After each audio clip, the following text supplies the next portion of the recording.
Mari kita ingat-ingat dalam diri kita, kemalangan apapun yang kita alami, kesulitan hidup apapun yang kita alami, yang pertama ayo kita yakini bahwa itu sementara.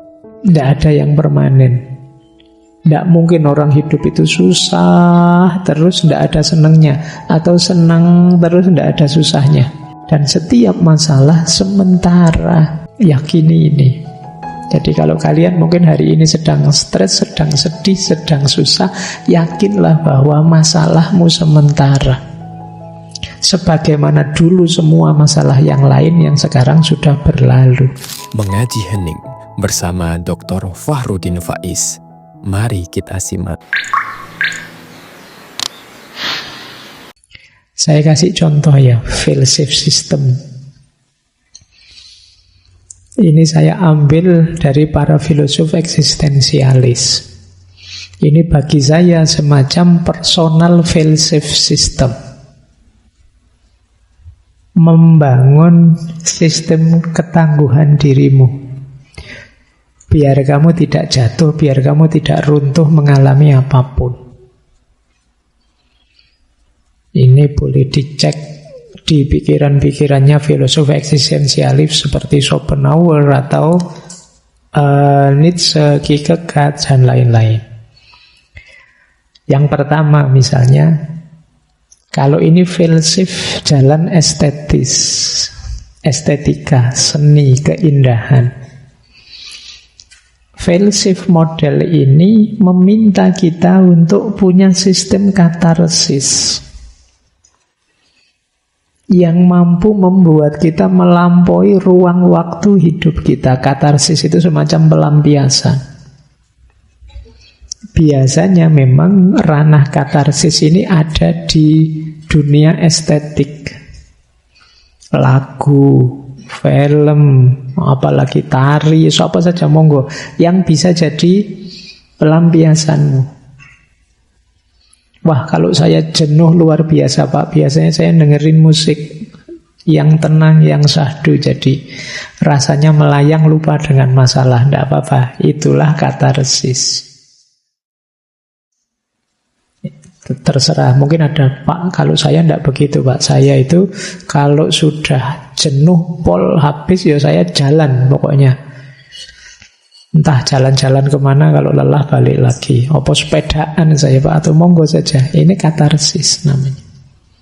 Ini bisa jadi fail-safe system. Meskipun kalau katarsis ini solusi sementara.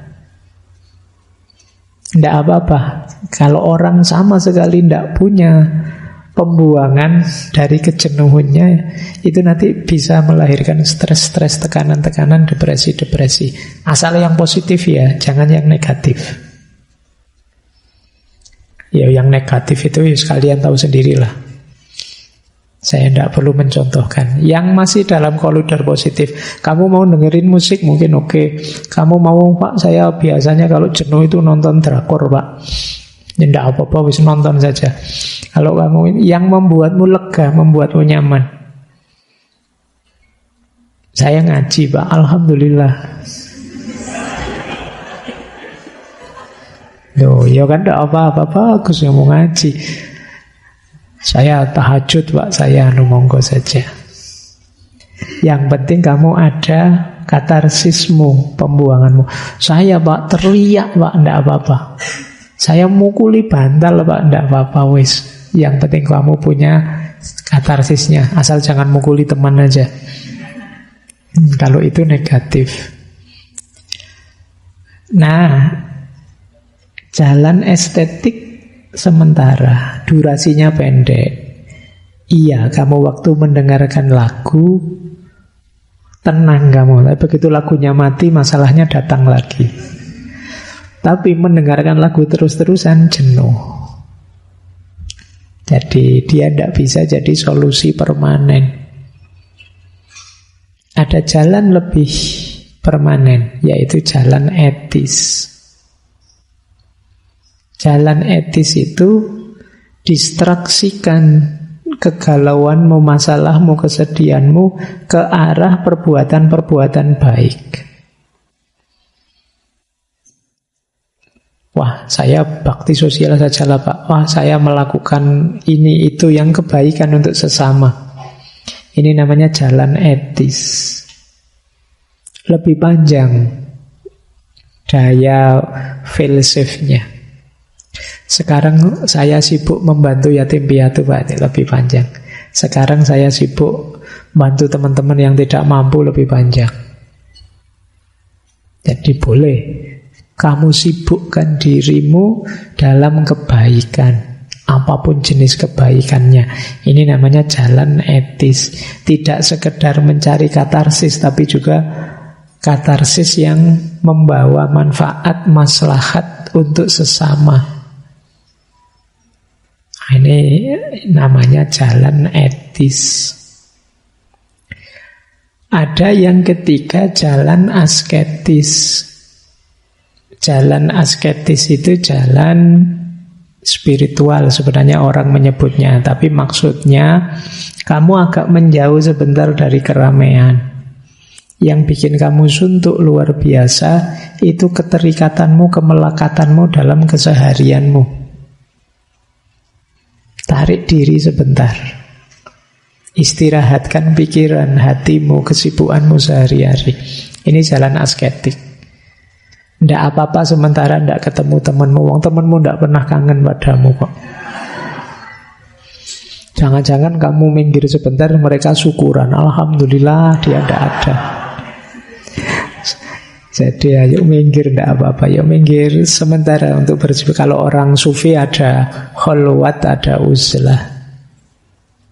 Dalam rangka pembersihan. Nanti kalau sudah tangguh, sudah kuat, tidak mudah terpengaruh, kembali lagi. Jalan asketik lebih permanen. Jadi karena nanti kita jadi tangguh mental batin kita. Ayo ya, kamu bangun sendiri. Saya tidak tahu kamu mampunya di level mana membangun fellowship system ini. Tapi semoga kalian bisa di salah satunya ada. Jangan sama sekali tidak punya. Biar kamu tidak kesulitan nanti kalau ada masalah. Biar kamu tidak sama sekali drop jatuh. Ya syukur-syukur kamu bisa kayak ceramah dulu kalau ngaji yang dulu, kembali pada Allah, sadar untuk lebih baik gitu ya. Kayak gitu alhamdulillah kalau bisa. Tapi kan saya tahu levelmu. Kalau dipaksa terlalu tinggi malah tidak jalan. Kamu cari sendiri ya paling tidak katarsis dari estetik, etis maupun asketik. Baik, jadi ini berhubungan dengan hidup yang serba negatif tadi loh. Hidup yang kita banyak sekali ketemu kemalangan-kemalangan hidup. Oke, kita lanjutkan. Sekarang kita cari pendalaman-pendalaman solutif menghadapi kesulitan hidup. Saya awali dari sini. Kepahitan-kepahitan seperti diuraikan oleh Murphy's Law tadi ya, tidak mustahil akan kita alami. Bahkan lebih dahsyat dari sekedar itu. Kita perlu kesiapan mental. Jangan sampai karena hal-hal yang tadi kita sebut receh itu, kita benar-benar drop. Apalagi untuk hal-hal kesulitan besar. Kadang-kadang kan sepele sih, tapi kita stresnya luar biasa. Sekedar laptop hang atau error saja kadang-kadang kita jengkelnya luar biasa. Apalagi listrik mati juga, apalagi sinyal error juga. Wah itu kalau tiap hari begitu kan depresi akhirnya kalian. Baik, ini saya awali dari sini ya. Secara psikologis, mari kita yakini, mari kita mindset. Ini kalau teman-teman ingat kemarin Martin Seligman ya.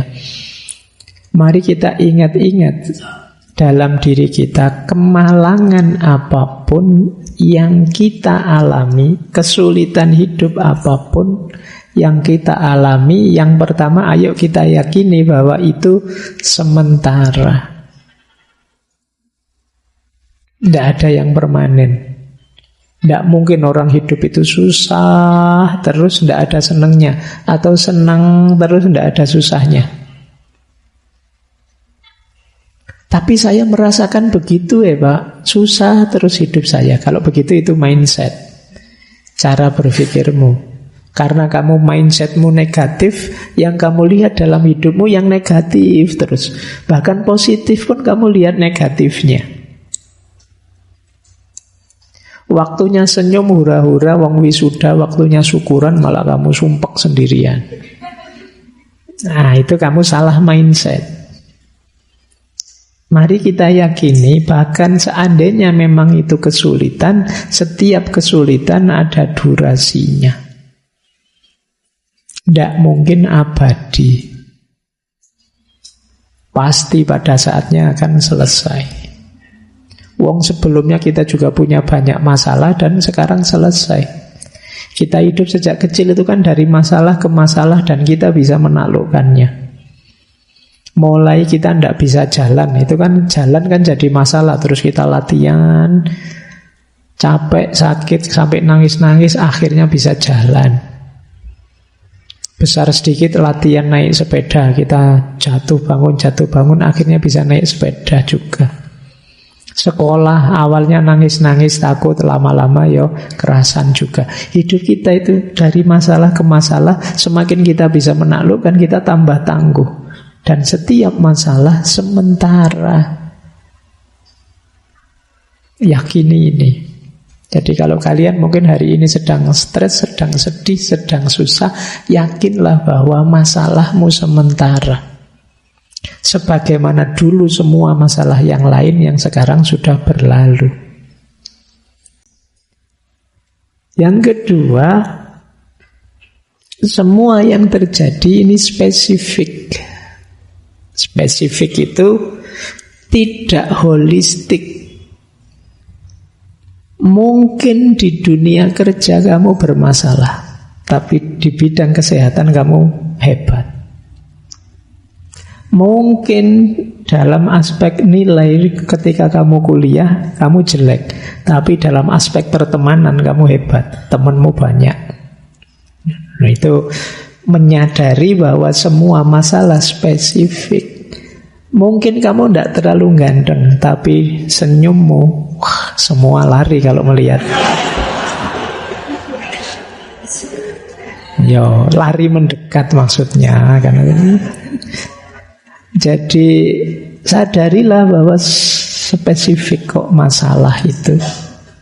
Hidupmu tidak sepenuhnya tergantung di masalah itu. Bahkan seandainya masalah itu tidak selesai, bukan berarti kamu tidak layak hidup. Ada banyak bidang hidupmu yang lain yang luar biasa. Apapun itu. Jadi kamu sadari yang kedua ini ya, masalahmu spesifik, tidak holistik. Maka tidak ada satu kesulitan pun yang pantas membuatmu bilang dunia saya hancur Pak, hidup saya habis. Enggak. Hanya satu bagian kecil seandainya ada yang memang benar-benar menurutmu gagal. Itu pun bisa ditutupi banyak hal yang lain. Dan cerita-cerita seperti ini kan banyak tokoh-tokoh besar yang awalnya Einstein yang tidak naik kelas lah dan macam-macam, itu kan banyak cerita-cerita seperti itu. Wah, saya bolak-balik putus stres Pak, saya mungkin tidak bakat punya pasangan. Ya tidak apa-apa, emangnya hidup hanya tentang pasangan. Ada banyak sisi hidup yang lain. Oke ya, itu yang kedua. Ini penting kesadaran ini. Yang ketiga, semua yang terjadi tidak personal. Tidak personal itu jangan sampai kita merasa aku saja yang susah kayak gini. Orang lain juga banyak.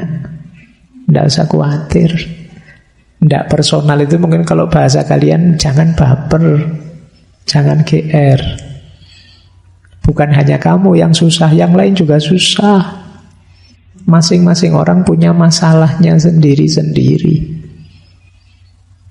Jangan dianggap kamu saja yang susah. Kadang-kadang kan kita jadi sensi karena merasa aku saja yang susah selama ini. Dosa apa aku sama Allah kok aku dikasih gini terus.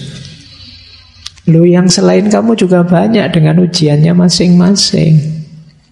Jangan dianggap personal. Allah kok ngincer aku terus toh ya, aku itu.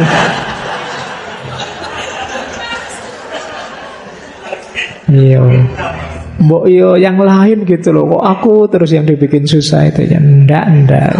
Kamu jangan kegeeran. Jadi yo jangan dianggap personal lah. Ndak, semua orang ujian itu maknanya luas sekali. Jangan-jangan itu justru bukti sayangnya Allah padamu. Boleh diulang kembali dulu patah hati dari perspektif sufisme. Dan yang terakhir tentu saja semua yang terjadi ada hikmahnya. Ada pelajaran yang bisa kamu ambil untuk hidup jadi lebih baik dari semua kemalangan tadi. Nah, kalau itu solusi praktis yang kanan itu. Yang pertama apa? Tenang, turunkan tensi, ambil nafas dalam-dalam. Meditasi boleh untuk menenangkanmu. Kalau sulit, talk to someone, have a deep meaningful conversation. Cari teman untuk saling curhat, berbagi. Itu gunanya punya sahabat. Jadi temennya juga begitu, latihan jadi pendengar yang baik. Jangan latihan jadi ustadz, dikit-dikit ceramah, sebel temenmu nanti. Temenmu baru curhat apa, kamu sudah ceramah. Waduh, haram kayak gitu. Qala Allah Ta'ala was. Nggak jadi curhat temenmu, dia tambah stres. Kamu tambah ngancam neraka kayak gitu, itu neraka. Tambah depresi dia. Oke ya, cari teman yang enak diajak curhat. Jadilah kalian teman yang enak dicurhati.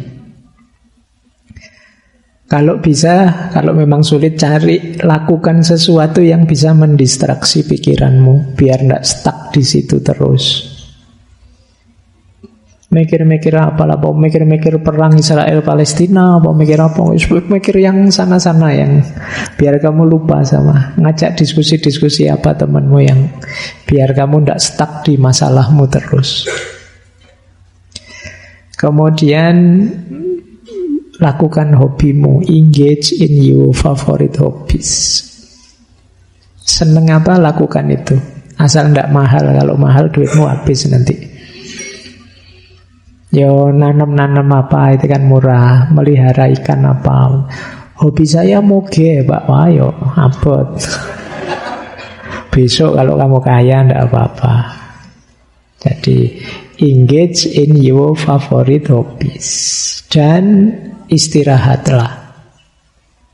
Kadang-kadang kita itu kejam sekali pada diri kita sendiri. Dipaksa ini, dipaksa itu, diforsir ini, diforsir itu. Istirahatlah. Ngapain kamu secapek itu mengejar hal-hal dunia? Ambil nafas, istirahat. Entah cara istirahat yang seperti apa yang kamu inginkan, tapi istirahatlah. Baik, ini secara psikologi. Menghadapi hidup yang pahit, hidup yang penuh cobaan-cobaan, kesulitan dan kemalangan, seperti dalam Murphy's Law. Kita lanjutkan. Nah, sekarang filsafat. Ini saya kumpulkan kalimat-kalimatnya para filosof eksistensialis. Dulu pernah saya singgung kalimat-kalimat ini sebentar. Secara rasional perhatikan kalimat ini. Yang pertama, man can do what he will, but he cannot will what he will. Manusia memang bisa mengupayakan, mewujudkan keinginannya, tapi dia tidak bisa ngatur. Saya itu harusnya ingin apa, pantasnya ingin apa. Keinginan itu ya muncul begitu saja dari situasi di sekeliling kita. Berarti apa? Pinter-pinterlah kita mengendalikan keinginan. Karena seringkali sumber masalah kita adalah ketidakmampuan kita mengendalikan keinginan.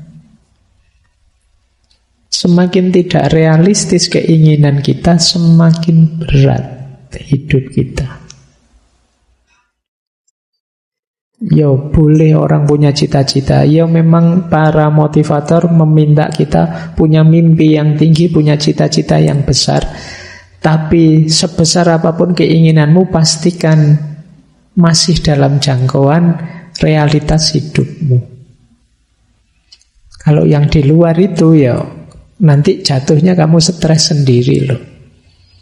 Atau boleh kamu atur, Pak, ini keinginan jangka pendek, ini keinginan jangka menengah, ini jangka panjang, ini jangka panjang.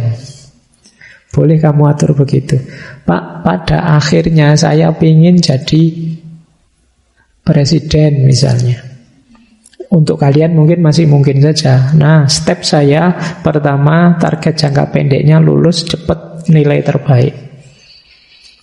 Jangka menengahnya saya masuk partai, Pak. Nah, sukses di situ terus baru nyalon DPR. Nah, nanti kalau sudah sukses DPR baru nanti nyalon jadi gubernur apa-apa. Jadi semoga ya bisa cepat jadi gubernurnya, biar kan masih muda boleh jadi presiden juga sekarang. Nah, terus baru iya. Jadi itu namanya target jangka pendek, jangka menengah, panjang, jangka panjang nanti. Kalau ini boleh mimpi besar tapi terukur. Jangan mimpi yang tidak terukur, yang kamu sendiri tidak tahu strategi mewujudkannya gimana. Pak, saya pingin nanti jadi konglomerat paling kaya. Ya kira-kira 10 tahun lagi lah, Pak. Lu caranya gimana? Nggak tahu, Pak. Nah, kalau nggak tahu ya jangan. Kalau tahu nggak apa-apa. Saya ada cara cepet, Pak. Yo, saya deketi saja anaknya konglomerat. Sopo ngerti mau, nanti kan saya jadi mantunya konglomerat misalnya. Nah, ya boleh kamu rancang masa depanmu, tapi yang realistis. Inginkan apapun, tapi jangan sampai keinginan yang harusnya membantumu sukses justru jadi berbalik menyerangmu, yang membuatmu putus asa. Kamu sendiri yang ngukur. Dan jangan membiasakan membandingkan diri dengan yang lain. Itu bisa blunder. Kamu ngukur dirimu sendiri saja. Karena kadang-kadang membandingkan secara positif maupun negatif itu bisa blunder. Membandingkan secara positif itu, wow, teman saya kan bisa begitu, kok sukses begitu. Iya, tapi kalau di kamu bisa saja enggak. Kamu sama dia dunianya beda. Atau secara negatif, alah Pak, teman saya itu tiap hari rebahan saja, yo akhirnya sukses. Ya temanmu nasibnya baik, kamu tidak jamin. Gitu loh. Maka yuk yang realistis saja. Itu yang pertama. Jadi ya kita memang bisa mengupayakan keinginan, tapi yang lebih penting mengontrol keinginan kita. Yang kedua, kata para filosof eksistensialis, mostly it is loss. Yang banyak memberikan pelajaran berharga pada kita sebenarnya adalah kegagalan, kekalahan. Itu pelajarannya besar. Kalau kemenangan tidak. Kesuksesan biasa saja pelajarannya. Ya cuma pelajaran sukses gitu aja, menikmati kesuksesan. Tapi kegagalan itu banyak pelajaran yang kamu ambil. Tanding kok kalah, itu kan begitu dievaluasi. Oh ya, saya kurang ini, kurang itu. Besok memperbaiki ini, memperbaiki itu. Tapi kalau menang kan selesai, tinggal syukuran. Jadi aktivitas refleksi muhasabahnya jadi dianggap tidak terlalu penting. Wong sudah sukses. Maka ketika kita mengalami kegagalan-kegagalan, ya jangan terlalu baper, diambil sedih, diambil depresi. Ini sebenarnya kita sedang sekolah. Ada banyak pelajaran yang bisa kita ambil. Kemudian hidup ini memang perlu banyak pengorbanan. Jatuh bangun, ketemu aneka kepahitan seperti dalam Murphy's Law tadi. Tapi ya itu rumusnya orang hidup. Kalau kita tidak berkorban, kalau kita seperti kemarin wani ngalah, kalau kita tidak berani untuk mengorbankan ini itu, ya kita akan sulit meraih ini itu juga. Kalau tidak kuat lelahnya belajar, ya kamu siap saja menanggung beratnya ketidakpinteran. Ya memang belajar itu tidak enak. Ya memang melakukan hal-hal baik itu tidak enak. Sedekah itu tidak enak dan lain sebagainya. Tapi ada tujuan lebih besar. Ada nilai lebih besar dari situ yang bisa kamu perjuangkan. Karena itu, kalau ini Schopenhauer, there is no doubt that life is given us not to be enjoyed but to be overcome. Maka tidak diragukan lagi, hidup ini dianugerahkan pada kita tidak sekedar untuk kita nikmati, tapi juga untuk kita taklukkan, termasuk diri kita. Jadi tidak sekedar itu berarti ya tidak hanya itu. Kalau kita berhenti di senang-senang, maka nilai kita yang semula tinggi bisa jatuh. Kemudian, it is difficult to find happiness within oneself, but it is impossible to find it anywhere else. Memang sulit menemukan kebahagiaan dalam diri kita, tapi tidak mungkin kalau kita mencarinya di luar diri kita. Berarti kuncinya nyaman bahagia itu ya diri kita. Jadi ini rumusnya para filosof loh ini. Kamu tinggal nyari dalilnya nanti kalau perlu dalil. Ada banyak dukungan dalil kalau tema-tema seperti ini. Dan yang terakhir, kalau ini Nietzsche, whatever does not kill me makes me stronger. Apapun yang tidak membunuhku akan membuatku lebih kuat. Ya kalau membunuhku ya selesai, aku mati. Tapi jatuh bangun terus menerus, asal tidak membunuhku, itu alamat aku tambah kuat. Kecuali kamu tidak mau bangun. Begitu jatuh, wah selesai saya, tidak. Itu namanya putus asa. Jatuh ya bangun lagi, jatuh lagi ya bangun lagi. Setiap kali kamu bangun, kamu akan lebih kuat. Ya kayak film-film kartun itu kan biasanya begitu. Ya Dragon Ball apa-apa, habis kalah mati, hidup lagi, sakti lagi, lebih sakti lagi. Ketemu musuh lebih sakti, dia lebih sakti lagi, kan begitu. Dan itulah hidup. Oke ya, jadi ini nasihat dari para filosof eksistensialis untuk menghadapi hidup receh tadi, yang isinya serba sulit, serba berat. Nah, ya kalau ini sudah sering saya sampaikan ya. Kalau dalam Islam ada beberapa kekuatan yang harus kita miliki. Yang pertama tentu saja sabar dan muhasabah. Kuncinya hidup bahagia tetap disabar. Kenapa? Hidup itu tidak senang terus, pasti ada susahnya, pasti ada sedihnya. Sementara susah dan sedih ini kan sulit membawa kita pada kebahagiaan tanpa dibantu oleh kesabaran. Kalau kita ingin berarti bahagia itu kita tidak ada kesulitan sama sekali, tidak ada masalah sama sekali. Kalau rumusmu itu tidak mungkin kamu bahagia. Karena setiap orang pasti punya kesulitannya sendiri, punya masalahnya sendiri. Maka yang bisa menolongmu dari kesulitan dan masalah adalah kemampuanmu untuk sabar. Jadi kalau sabarmu lemah, ya kebahagiaanmu menipis. Karena kuncinya bahagia kamu harus sabar. Muhasabah tentu saja. Muhasabah itu evaluasi diri. Mana yang kurang, mana yang harus diperbaiki, itu muhasabah. Tilawah, membaca yang tertulis. Hikmah, membaca yang tergelar. Yang satu petunjuk langsung dari Allah, kitab suci. Yang satu ayat-ayat Allah yang berupa alam semesta. Itu juga pelajaran, namanya hikmah. Jangan lupa juga bersihkan diri. Ini bolak-balik saya jelaskan tentang wadah dan isi. Dan yang terakhir tentu saja islah. Islah itu perbaikan. Tadi di Murphy's Law kita itu bolak-balik ketemu kemalangan. Harusnya kita belajar. Jadi besok bencana yang sama biar tidak terjadi. Biar kita tidak jatuh di lubang yang sama. Itu namanya islah.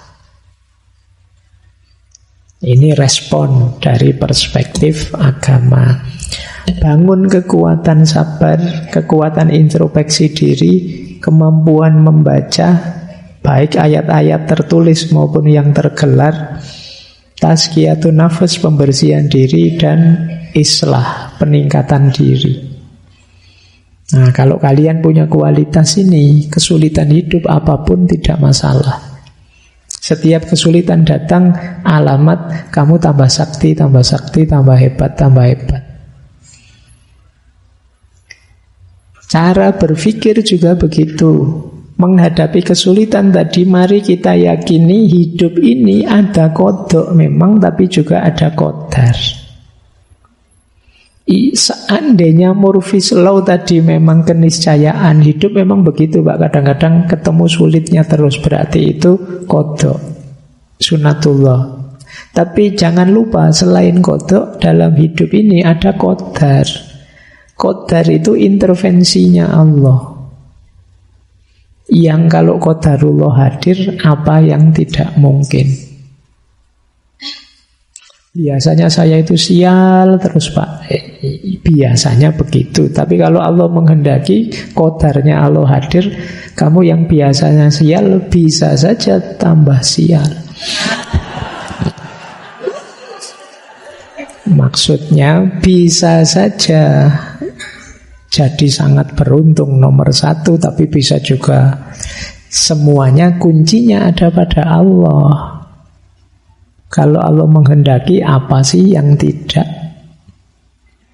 Itu qadarullah. Jadi, wah, sampean melakukan itu nanti efeknya jelek seperti ini loh. Misalnya, jangan mau nyumbang-nyumbang nanti dia. Nah, itu iya, mungkin biasanya begitu, tapi kan kita punya Allah.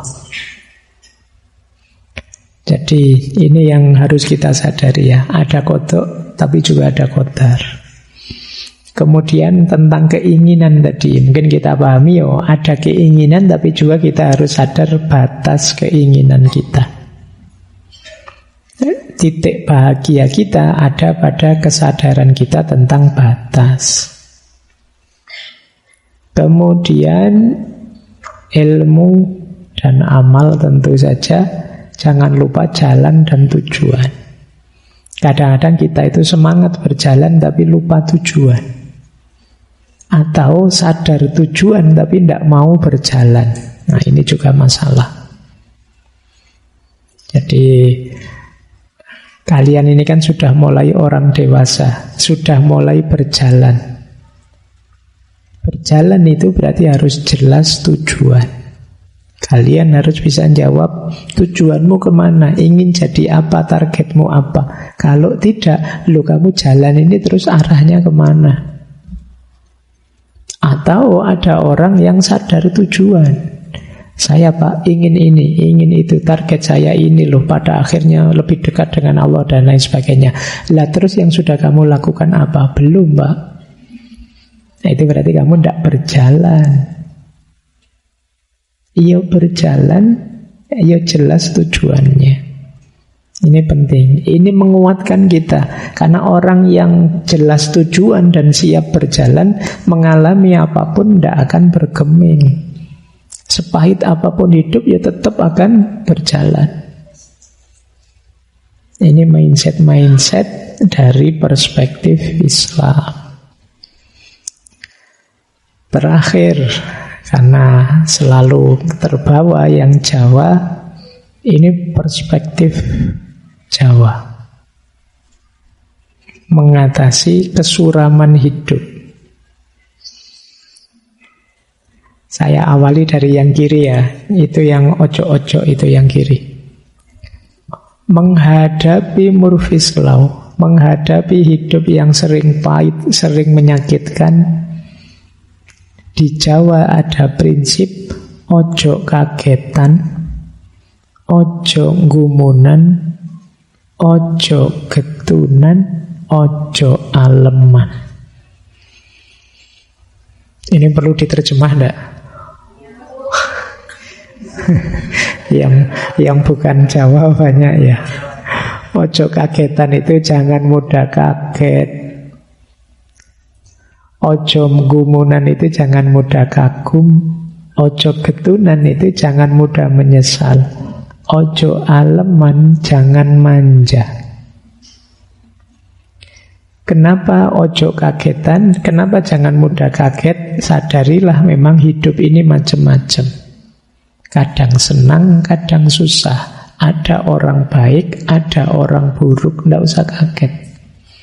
Kok ada ya orang sejahat itu? Kok ada ya negara sejahat itu?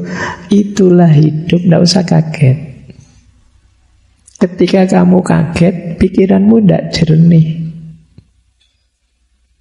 Sama dengan gumunan. Jangan terlalu mudah kagum. Wah, kemarin kamu puji-puji setinggi langit, sekarang kamu kritik habis-habisan. Kenapa kok bisa begitu? Karena kemarin kamu terlalu kagum. Terlalu kagum jelek, sama membuatmu tidak jernih. Ojo gumunan. Kemudian ojo getunan. Jangan mudah menyesal. Orang menyesal itu alternatifnya dua. Yang pertama, dia tidak bisa mengambil pelajaran dari apa yang sudah terjadi. Yang kedua, dia belum bisa menerima apa yang sudah ditetapkan. Itu membuat dia getun. Maka ya jangan getunan lah. Hidup ini kita terima apapun keputusannya Allah. Yang terakhir, ojo aleman. Jangan manja. Jangan minta dilayani saja. Jangan minta didukung saja. Jangan minta dipuji terus. Jangan manja. Bangkitlah. Ya ayyuhal mudassir, kum fa'anzir. Kalian yang energinya masih banyak, masih meluap-luap, meletup-letup, bangkitlah. Jangan manja. Jangan mengeluh terus minta dilayani, minta diberi ini itu. Bangkitlah, penuhi kebutuhanmu dan berbagi untuk sesama. Nah, ini sikap mental yang positif menurut saya. Terus yang kanan sekarang, yang tengah terakhir. Ada lagi ojo yang lain. Ojo dumeh dan ojo keminter. Ojo dumeh itu jangan mentang-mentang. Cirinya orang sombong. Pak, saya kan tidak kaya, tidak ganteng, tidak hebat, mau dumeh apa-apa, ayo, tidak mesti. Ada banyak orang yang bisa disombongkan, didumehkan. Misalnya mentang-mentang kamu sehat, sementara temanmu sakit, terus kamu pamer kamu bisa makan enak sakapoe misalnya. Itu namanya dumeh. Jangan mentang-mentang. Mentang-mentang kamu apa gitu, banyak. Bahkan ada orang mentang-mentang kamu baik, terus kamu menyakiti yang lain. Mentang-mentang amalmu banyak, terus kamu, itu termasuk dumeh juga. Ojo dumeh, akan menyulitkanmu sendiri. Dan ojo keminter. Keminter itu sok tahu. Kalau tidak tahu, bilang saja tidak tahu. Keminter itu menyusahkan yang lain, juga menyusahkan dirimu. Jangan-jangan orang nganggep kamu pinter beneran. Itu repot beneran loh kamu. Nanti kamu ditanya-tanya, dimintai petunjuk dan lain sebagainya. Jadi jangan keminter. Kalau memang tidak tahu, jawab saya tidak tahu, mohon maaf. Dan itu tidak menjatuhkan namamu, tidak usah khawatir. Justru kamu jujur daripada kamu menyesatkan orang. Kalau belum terlalu yakin, ya tidak usah disampaikan. Dan dua yang terakhir dari yang kiri kanan, eling lan waspodo. Sadar terus, waspada terus. Sadar itu, eling itu orientasi ke atas. Sadari hakikat dirimu, hubungannya dengan Tuhan, Tuhan yang selalu mengawasi dan lain sebagainya. Waspodo, sadarilah kenyataan sekelilingmu, jangan sembrono. Semua yang terjadi, yang negatif-negatif dari Murphy's Law tadi, mungkin karena kita sembrono, tidak eling lan waspodo. Terakhir, masih ada 3 keyword dari falsafah Jawa untuk kita hidup nyaman meskipun banyak kepahitan-kepahitan. Yang pertama tadah, yang kedua peradah, yang ketiga ora wegah. Tadah itu siap menerima apapun yang terjadi. Saya Pak sedih ya siap, senang apalagi. Gagal saya siap Pak, sukses apalagi. Ini namanya tadah. Ini disaster management tadi. Kesiapanmu menghadapi termasuk yang pahit-pahit. Biar kamu bisa tadah, bisa mewadahi apapun anugerahnya Allah padamu, baik berupa kesuksesan maupun kegagalan. Kalau sudah tadah, kamu harus peradah. Peradah itu artinya repot. Kamu mau repot, makanya ada peribahasa anak polah bobo keperadah. Anak polah bobo keperadah itu anaknya yang banyak tingkah, bapaknya yang repot. Anaknya yang mukul gurunya, akhirnya bapaknya yang dipanggil-panggil ke sekolahan, dipanggil-panggil ke kantor polisi. Itu namanya anak polah bobo keperadah. Nah, peradah yang kedua ini maksudnya apa? Yo kalian harus mau repot, mau capek, siap berjuang, siap berikhtiar, berusaha. Itu namanya peradah. Jangan nyari enaknya saja. Jadi biar hidupmu nyaman, yo harus mau peradah. Yang terakhir, ora wegah.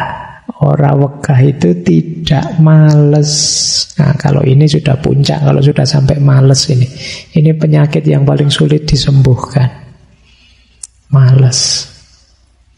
Disuruh baca sama dosennya, males Pak. Suruh bikin tugas, males Pak. Suruh ini itu, males Pak. Dan tidak ada obatnya. Seperti saya bilang, satu-satunya obat paling ampuh untuk males adalah jangan males. Tidak ada triknya sudah. Paksa dirimu untuk peradah. Jangan wegah.